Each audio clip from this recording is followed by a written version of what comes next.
안녕하세요, 리지 언니입니다. 리지 언니에서 처음으로 진행하는 연애 강의, 마인드 해킹 강의에 오신 걸 환영합니다. 먼저 한 가지 말씀드릴게요. 이 강의는 기존의 연애 강의와 완전히 다른 강의예요. 보통 연애 강의는 이런 식이죠. 남자는 이런 여자를 좋아해요. 남자와 대화할 땐 이렇게 해보세요. 첫 번째 만남에선 이런 말투가 효과적이에요. 물론 이런 강의 도움됩니다. 근데 솔직히 말해서 이걸로 해결 안 됐던 분들 많지 않으세요? 왜냐하면 원론적인 얘기는 실전에서 적용되기 쉽지 않기 때문이거든요. 지금 당장 여러분이 관심 있는 그 남자는 연애 강의에서 가정하는 그 남자와 다른 남자예요. 아예 별개 사람입니다. 그 사람의 말투, 그 사람의 행동과 습관, 무슨 뜻인지 모르겠는 의미심장한 말, 이런데 그 이론들이 적용 안 되거든요. 그 사람만의 무의식과 패턴이 숨어 있어요. 그런데 그 강의를 통해서는 알 수가 없으니까 우리는 계속 이런 고민이 생기는 거예요.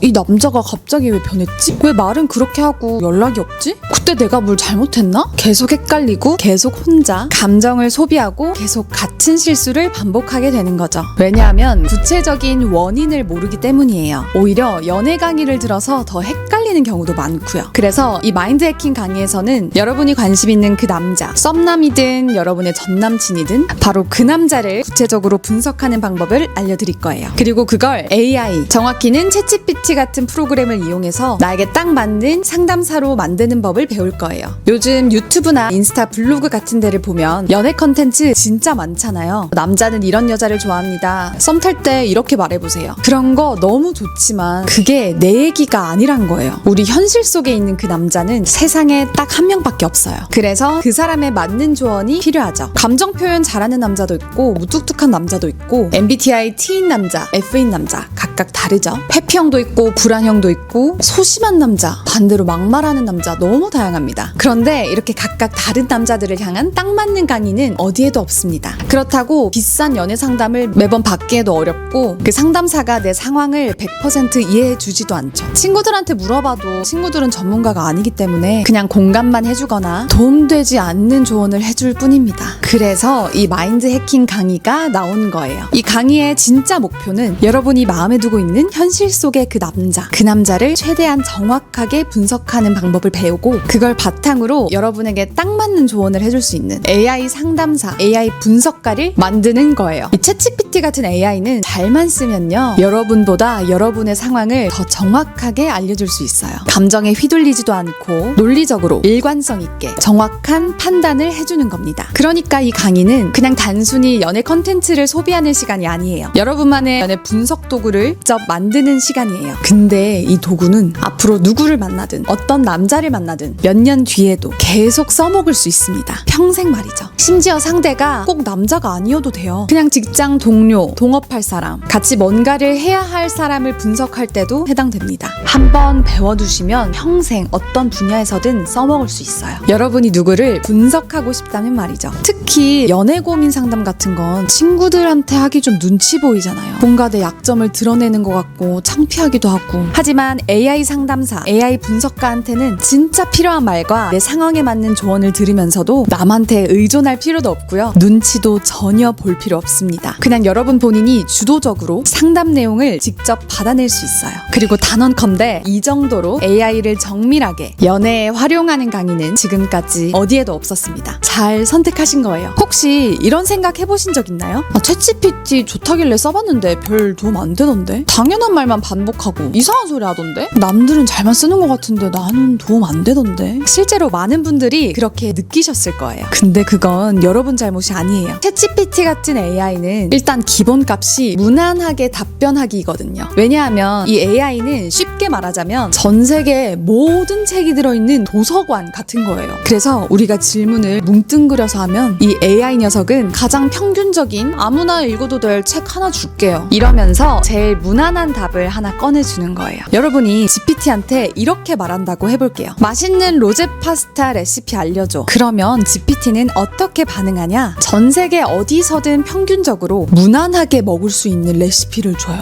가장 기본적인 버전 말이죠. 그래서 여러분이 지금까지 뭔가 평범한데 싶었던 거예요. 근데 이렇게 말해보면 어떨까요? 뭘까요? 여러분의 정보를 최대한 넣는 겁니다. 나는 느끼한 거 별로 안 좋아하고 신라면 정도의 맵기가 좋아. 나는 한국에서 흔히 먹는 거 말고 정통 이탈리안 레시피가 좋아. 이렇게 나의 입맛, 기호, 원하는 스타일까지 넣으면 레시피가 완전히 바뀝니다. 재료도 달라지고 조리법도 달라지고 심지어 그 요리를 설명하는 말투까지 달라져요. 우리가 남자를 분석하고 연애 상담을 받을 때도 마찬가지입니다. 많은 분들이 챗GPT한테 이런 식으로 질문을 해요. ENTP 남자는 어떤 여자 좋아해? 그러면 GPT는 그냥 구글에 검색하면 나오는 정도로만 평범하고 무난하게 대답해줘요. 예를 들면 자유로운 성격에 끌리고 대화가 잘 통하는 사람한테 끌리고 이런 식으로 말이죠. 사실 이런 무난한 대답을 받아봤자 여러분이 관심 있는 그 남자한테는 못 써먹어요. 그런데 우리가 이 강의를 다 듣고 배운 대로 구체적으로 질문할 수 있게 되면 어떨까요? 예를 들면 이 남자는 ENTP인데 주 기능과 부 기능을 고려해서 대답해줘. 그리고 이 남자는 위에서 말했던 세로토닌형이 아니라 도파민형이야. 도파민형의 특징은 뭐뭐인데 이 남자는 땡땡땡이어서 해당돼. 또 자존심은 센데 자존감은 낮아서 공격적이야. 인스타에 올린 이 게시물과 이 게시물을 보면 약간 관종기가 있어. 전 여친들은 이런 직업과 이런 스타일인데 아마도 이런 요소에 끌린 것 같아. 최근에는 나한테 이런 말을 했어. 너는 좀 특이해. 이거 말고도 애착 유형이 뭔지나 어떤 컴플렉스가 있는지 등등 앞으로 배울 내용 중에서 넣을 게 많은데 간단하게 여기까지만 소개해드리고 결론적으로 이렇게 분석한 정보들을 싹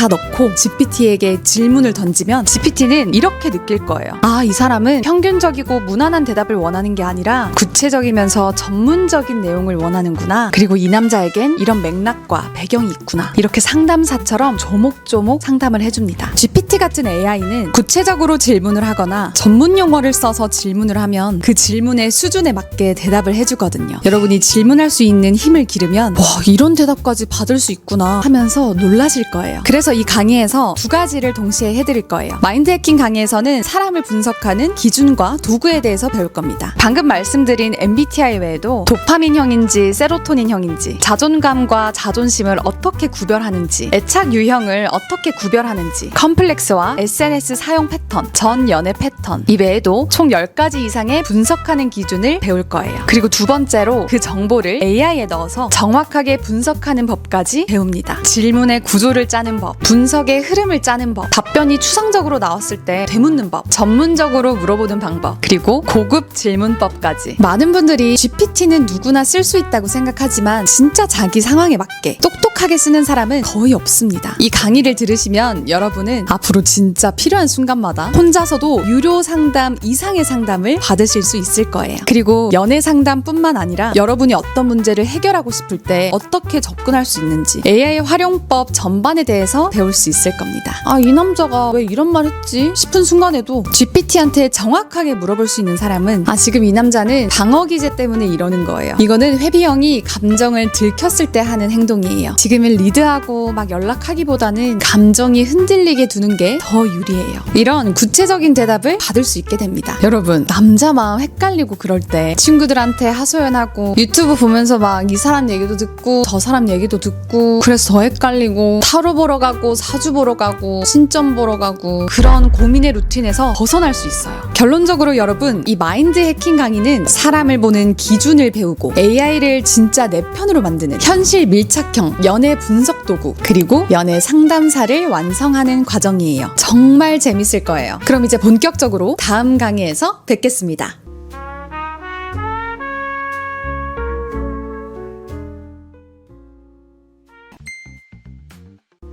마인드 해킹 1강 MBTI 기초편입니다. 우리 학교 다닐 때 한번 생각해보세요. 우리 수학 수업 들을 때 초반에는 다들 열심히 하다가 조금만 진도 나가면 다들 집중력 깨지고 금방 흐지부지 되잖아요. 저도 학교 다닐 때 보면은 이 수학 교과서 앞부분 집합 단원만 유독 너덜너덜했던 기억이 나요. 맨날 그 앞부분만 공부하다 보니까 거기만 잘 알고 교과서 뒷부분은 깨끗했어요. 그래서 그런 여러분들을 위해서 이 마인드 해킹 강의에서 제일 실용적인 거 진짜 바로 써먹을 수 있는 핵심 내용들을 1강, 2강, 3강에서 먼저 알려드릴 겁니다. 바빠서 뒷부분을 못 들으셔도 바로 써먹을 수 있게 말이죠. 첫 번째로 배울 건 MBTI로 남자를 분석하는 거예요. 이제 MBTI가 뻔하다, MBTI 어차피 다 아는데 그걸 배워야 되나, 이런 걱정이 있는 분들이 계실 텐데 그래도 써먹어야 됩니다. 이 MBTI가 제일 정보 얻기도 쉽고 사람들이 워낙 인터넷에 정보를 올리다 보니까 이 빅데이터가 형성돼서 정보를 모으기가 너무 쉬워요. 요즘 자기 MBTI 모르는 사람 없잖아요. 그래서 진짜 쉬운 거예요. 역사상 이렇게 자기 성격이 어떻다를 전 국민이 다 공유하는 시대가 없었어요. 잘만 써먹는다면 진짜 대박인 거죠. 여러분이 상대에 대해서 아무것도 모르는 상태에서는 이 남자가 완전 미지의 생물인데 MBTI만 알아도 이 사람은 정확히까지는 아니지만 대충 이런 느낌이겠구나 하고 좁혀진단 말이죠. 원래라면 아예 감이 안 왔을 사람도 그 오차 범위가 16분의 1로 줄어드는 거죠. 그래서 꼭 써먹으셔야 되는 겁니다. 근데 MBTI도 그냥 알기만 한다고 뭐가 되지는 않아요. 여러분이 마음에 드는 남자 MBTI 알겠는데 그걸 도대체 어떻게 활용해야 되고, 말 그대로 남자가 나한테 넘어오게 하려면 어떤 방법을 써야 하는지 정말 어려웠을 거예요. 예를 들어 볼게요. 여러분이 N팀 남자가 좋다고 했을 때 ENTP 남자 이상형, ENTP 남자 연애 이런 걸 검색하겠죠? 그렇게 해서 N팀 남자가 어떤 여자를 좋아하는지, 뭐 어떤 성격 좋아하는지, 성격이 어떤지 이런 것들이 쭉 나오는데 딱 참고할 정도였을 거예요. 엄청나게 도움이 된 경우는 많이 없었을 겁니다. 왜냐면 우리가 실제로 겪는 상황에 적용하기 어렵거든요. 이 남자가 왜 카톡 답장이 이러는지, 왜 나랑 썸만 타는지, 이렇게 되게 구체적인 상황에 어떻게 분석을 하고 어떻게 적용해야 하는지 그것까진 알기가 어렵다는 거죠. 굳이 비유하자면 수학이나 영어 개념만 배웠는데 막상 문제를 풀려고 하니까 어떻게 써먹어야 할지 모르겠는 그런 느낌인 거죠. 그래서 이 마인드 해킹 강의에서는 챗GPT 같은 AI를 이용해서 MBTI를 제대로 분석하는 법을 알려드리고 남자의 마음을 꿰뚫어보는 법까지 알려드릴 거예요. 그 남자가 왜 이런 말을 하고, ENTP의 대표적인 이상형이 아니라 그 남자의 이상형이 구체적으로 뭔지, 나랑 그 남자가 겪고 있는 그 상황을 고려했을 때 내가 어떻게 해야 이 남자가 나를 더 좋아할지, 이런 걸 알아내는 법을 배울 거예요. 그걸 위해서 이 GPT 같은 AI에게 제대로 정보를 알려주고 질문하는 법에 대해 배울 건데, 단순히 ENTP 남자가 왜 이런 이야기를 했어? 같이 추상적으로 물어보는 게 아니라 구체적으로 물어보는 법을 배울 겁니다. 정말 여러분, 이 강의에서 나오는 것만 다 사용할 줄 알아도 남자한테 너는 나를 나보다 더 잘하네? 이런 말도 들을 수 있게 될 거예요. 자, 먼저 MBTI 개념의 기초를 좀 알아볼 건데, 이건 외우려고 하지 마세요. 지금 외우면 재미도 없고 금방 까먹어요. 그냥 그런 게 있구나 정도로 지나가세요. 이건 나중에 남자 분석할 때 툴로 꺼내 쓰는 거지 지금 머릿속에 집어넣는 게 목적이 아니거든요. 처음 보는 용어가 나와서 당황스러울 수 있습니다. 근데 나중 가면 재밌게 써먹을 수 있어요. 자, 근데 이 MBTI라는 게 그냥 갑자기 뿅 하고 생기는 게 아니에요. 원조가 있습니다. 어떤 사람이 만든 거냐면 옛날에 칼 융이라는 심리학자가 있었어요. 이름은 낯설어도 이분이 만든 개념은 여러분 다 들어보셨을 거예요. 예를 들면 페르소나 같은 심리학 용어, 이것도 융이 만든 개념이에요. 이 사람 이론을 바탕으로 MBTI를 만든 거예요. 근데 그 과정에서 원래 없던 J, P 같은 것도 새로 붙은 거예요. 이런 건 그냥 배경 지식 정도만 알고 계시면 됩니다. 지금은 그냥 MBTI가 꽤 근본 있는 이론 기반으로 만들어졌구나, 이 정도만 알아도 충분해요. 근데 칼 융의 원조 이론을 보면 거기서 쓰는 방식은 우리가 아는 MBTI랑 좀 달라요. 일단 J랑 P 같은 건 아예 없었고 대신 I와 E, S와 N, T와 F 이 세 가지 기준만 있었어요. 그리고 지금처럼 ENTP, ISFJ 이런 식으로 네 글자 안 썼고요. 거기선 T나 F, S나 N 같은 기능들에다가 E나 I를 붙여서 표현했어요. 예를 들어 T에 소문자 E를 붙여서 외향적인 사고, F에 소문자 I를 붙여서 내향적인 감정, N에 소문자 E를 붙여서 외향적인 직관, 이런 식으로요. 이런 기호들을 그냥 간단하게 MBTI로 바꾼 건데, 왜 이걸 알아야 하냐면 GPT한테는 전문 용어를 쓸수록 답변을 더 구체적으로 해준다고 했죠. 그래서 살짝 짚고 넘어가는 겁니다. 그래서 나중에 여러분이 이 남자가 왜 이런 말을 했지? 하고 분석할 때 이 용어들을 살짝만 활용해도 훨씬 정확하게 답변을 받을 수 있어요. 다 써먹을 때가 있어서 알려드리는 겁니다. 자, 이제 우리가 실전에 써먹게 될 MBTI의 핵심 개념 하나만 알아둘게요. 바로 주기능, 부기능이에요. 쉽게 말하면 사람 머릿속엔 총 4가지 심리 능력치가 있어요. 감정 F, 논리 T, 오감 S, 상상 N. 근데 사람마다 이 중에 어떤 기능을 제일 자주 쓰는지가 다르거든요. 예를 들어 어떤 사람은 감정을 제일 많이 써요. 눈치 빠르고 공감 잘하고. 또 어떤 사람은 논리를 제일 많이 써요. 말투가 똑부러지고 이성적인 편. 또 어떤 사람은 상상을 제일 자주 써요. 즉흥적이고 아이디어가 많고. 어떤 사람은 오감을 자주 써요. 현실적이고 꼼꼼한 스타일. 이렇게 가장 자주 쓰는 기능을 주기능, 그 다음으로 자주 쓰는 걸 부기능이라고 불러요. 말하자면 오른손잡이, 왼손잡이 개념이랑 비슷해요. 그런데 사람이 2가지만 쓰고 사는 건 아니죠. 어떤 건 잘 쓰고 어떤 건 어색하게 쓰거나 피하거나 헷갈려 하는 기능도 있습니다. 이건 3차 기능, 열등 기능이라고 부르는데, 예를 들면 평소에 감정 잘 못 읽거나 현실 감각이 둔하거나 논리로 말하면 상처받는 사람도 있잖아요. 그게 자기한텐 약한 기능이기 때문이에요. 그래서 MBTI마다 그 사람은 어떤 기능을 주로 쓰고 어떤 기능은 어색해 하는지가 정해져 있어요. 근데 그걸 다 외우실 필요는 없습니다. 진짜 절대. 그냥 나중에 궁금할 때 GPT한테 이렇게 물어보면 돼요. ENTP의 주기능, 부기능이 뭐야? 앞으로 읽을 때. 그러면 GPT가 주기능은 NE, 부기능은 TI입니다. 이렇게 딱 알려줘요. 그러면 여러분은 이 사람이 자주 쓰는 게 상상이고 그 다음이 논리구나. 이 정도만 알아두시면 됩니다. 그리고 중요한 건 나중에 실전에서 이 남자가 왜 이런 말을 했는지 GPT한테 물어볼 때 주기능이 NE라서 그런 걸까? 부기능 TI 특성이 나왔던 걸까? 이렇게 물어보면 GPT가 훨씬 더 디테일하게 알려줘요. 그걸 위해 지금 여기서 기본 개념만 살짝 짚고 넘어가는 겁니다. 지금은 외우지 마시고 그냥 도구 하나 챙겨간다고 생각하시면 돼요. 그래서 MBTI별로 주기능이 뭔지 알아보면서 TE, FE, TI, FI 이런 게 각각 뭔지 짧게만 짚고 넘어갈 거예요. 여러분은 어떤 주기능을 쓰는지, 여러분이 좋아하는 아니면 좋아했던 남자는 어떤 걸 주기능으로 쓰는지 한번 보겠습니다. 첫 번째로 TE와 FE 비교해 보겠습니다. 먼저 TE는 외향사고로 이게 맞는 방법이니까 이렇게 하자 라고 사고하는 방식이에요. 주로 ENTJ, ESTJ가 이 기능을 주기능으로 씁니다. 두 번째로 FE는 외향 감정으로 지금 분위기엔 이 말은 좀 상처될 수도 있겠다 라는 사고를 하는 사람들이에요. ENFJ나 ESFJ가 주기능으로 쓰게 됩니다. 한마디로 T는 논리와 효율 중심, FE는 분위기와 감정 중심이에요. 예를 들면 같이 회의하는데 누가 실수를 했어요. T는 이건 이렇게 하면 안 되죠. 수정해야 돼요. 라고 하는 반면 FE는 괜찮아요. 근데 혹시 이 부분은 이렇게 바꿔보면 어떨까요? 이렇게 대답하게 됩니다. 이처럼 T는 맞냐 틀리냐, FE는 상대가 상처받을까를 먼저 생각해요.